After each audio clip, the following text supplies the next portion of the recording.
Last time we painted a summery flamingo in our summer painting series. Today we're going to be painting our sandcastle. Each of these paintings is based on a prompt that I have included in my free 30 summer painting prompts. It's a whole PDF of ideas that you never have to think of what to paint and you can just get painting.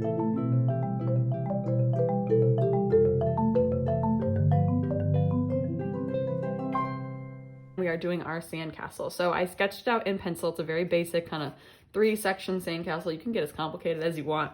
Now, before I paint it, I'm going to outline it in pen because I don't want to see the pencil through my paint. I like to use pen with my paint. So I'm going to use some pen and I'm just going to kind of do a sketch-like quality for this one. I don't want it to be super precise because sand is, shifting and uneven, and it might be cracking or breaking or imperfect in different spots. So I'm being very kind of loose with my pen today, not trying to make super precise lines. I'm also trying to curve the base of this sandcastle so that it feels a bit more 3D without trying to make it too complicated. I am going to add a few extra things like some doors and windows. Again, this can all be up to your preference. How would you build your sandcastle? What details would you add? Doing a few of those will help give us some things to think about in regards to shadow and depth. So I think that'll be a fun addition to have just a few details and things. Maybe there's a bucket next to it and a shovel to show what you created it with, but that is up to you to go a little further with that. Now, since I did the pen, I am going to erase my pencil before I start to paint. Okay, for our sandcastle, we're going to be using some sandy colors. Now, I do have some kind of a messy area at my paint palette today.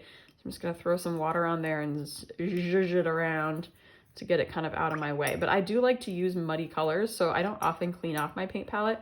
I'll just find a good spot to throw my paint. So I'm going to wake up here this kind of, I think it's a cadmium yellow, so it's a bit more opaque than some yellows, but I like the golden color of it. I'm just going to throw it in this kind of muddy area. It's getting a little bit of this blue-gray I had on my paint palette, which is making it be a little green.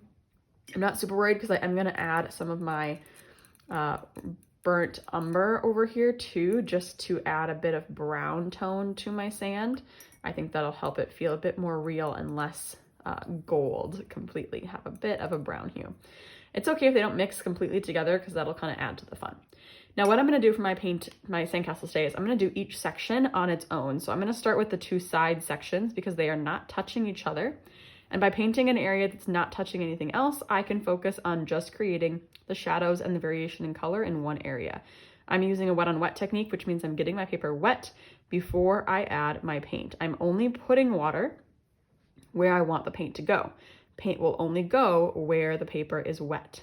So that I have each little tower with wet. So now I can grab my paint, and when I drip it in there, it's going to move around. Now right now, since I added a ton of water to my paper, it's a very light consistency, which is great. I'm purposefully dotting my paint today because I want to get that sandy texture. I don't want it to feel perfectly smooth.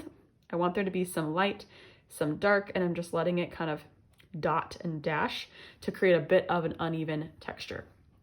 Now I do want to create variation in my dark to light values. So I'm going to take more brown now and place the brown. I think I'm going to go have the left be my shadow. So I'm going to dot some dark brown kind of along the left and along the bottom on both sides, both left, because then it'll look like the light is coming from the right, and that'll make my picture feel more real if I'm consistent with where my shadows go.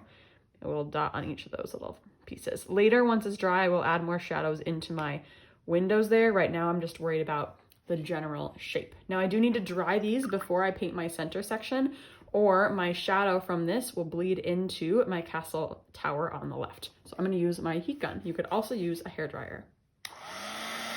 Now that those towers are dry, I can do the same process with my center area. I can add plain water.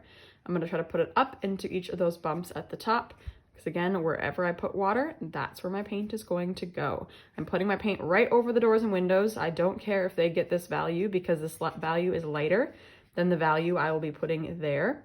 If I wanted my doors and window to be lighter than the walls, I would want to avoid putting water there because it's always easier to go darker and not as easy to go lighter. So I'm taking some of my golden color, and again, just like before, I'm dotting it, but because the paper is wet, those dots are going to bloom and bleed and spread. So I'm not worried about them looking like dots, but I just want this uneven texture that it creates.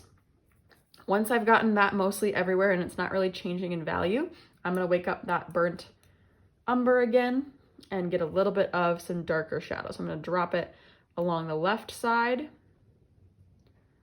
even a little bit further over because this is a bigger one, and along the bottom. Maybe a little bit in each of those little bumps, or a few random ones even, just to show that texture. And now again, I've got that kind of bumpy edge of sand. It makes it feel a little bit more handmade and rugged. I'm gonna now dry this final layer and add some shadows in my doors and windows. Okay, I'm gonna take my burnt umber and I'm going to mix it with a little bit of my golden color. And I'm just gonna go in and, now that it is dry, I should be able to make those hard edges.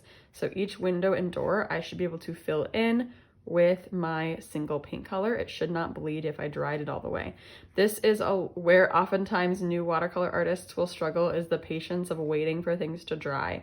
If you jump in to do this too soon, it's gonna bloom and bleed everywhere you don't want it to. And if you want that precise shadow inside the doors and windows, then you have to make sure the rest is dry first. Now, another part about Sandcastle is I'm gonna add some watery paint. I've still got brown on my brush, which is fine, to the ground underneath it. And maybe just a little bit of extra color up here for the castle. But just put it on a little bit of a sandy beach. Why not? It gives it some context, helps us see where it lives. I have a little bit of extra color right along the castle. We'll give it that shadow, that perspective. And pretty much there it is. We've done a castle. You can always make the castle more complicated. You could add a flag to it or whatever else you want. But in general, we've created a nice sandy castle by using the wet on wet technique and by dripping our paint in so it's not perfectly smooth and we can see a bit more of that sandy grain. So I hope you give that a try, trying those techniques, and have fun painting some summer pictures.